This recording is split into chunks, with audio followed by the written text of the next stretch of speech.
Hi, I'm Joel Manning, the brewmaster at the Mill Street Brewery. I'm here with some really cool news about our Cobblestone Stout. We finally figured out how to put into nitrogen-charged cans. There's a few rules before you start, and simple rules. One is pour it into a glass. Actually make sure that you pour it so that it cascades properly and it develops a really nice foam head. The other thing is pour it into a big glass. Pour it into a pint glass. Don't pour it into a small glass and have to do repeated pours. You want to put it into a big glass and you want to do a complete one-stage pour of this beer into the glass. The other thing is get the beer cold.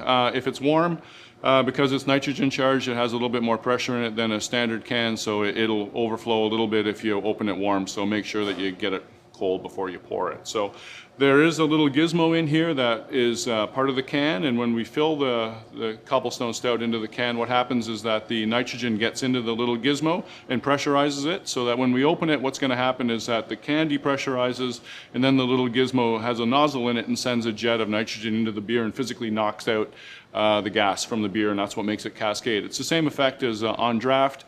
A special stout faucet has a little orifice plate in it that actually causes agitation and makes it cascade when our Cobblestone Stout's on tap and it comes to you. It'll often be cascading still and forming its little foam head. What we want to do is emulate that somehow. So we have this technology that we've figured out and put into this can to do it. So hey, I'll show you what it looks like. I'm going to open the can.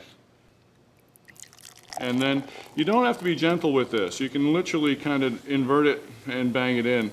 You see I'm sort of sticking the can right into the glass to kind of keep it as close to the top of the foam as possible to limit the number of kind of big fisheye bubbles that we get with it. You want this to be a real creamy thing. And you see exactly what's happening here is that the liquid that's in here is trying to get down and the nitrogen that's in there is trying to float up to the top, and you get these waves, these kind of beautiful cascading waves that happen in this beer. It takes about 45 seconds for it to calm down and form a really tight head.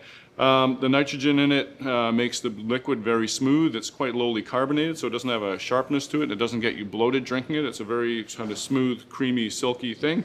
And the head on it contains almost all the nitrogen that's in there, and it's in there to form a beautiful, thick, creamy head. It's locally made, it's really fresh beer, and it's absolutely delicious. I hope you like it. If you have a question you want to ask me, please visit Mill Street Brewery on Facebook. Cheers!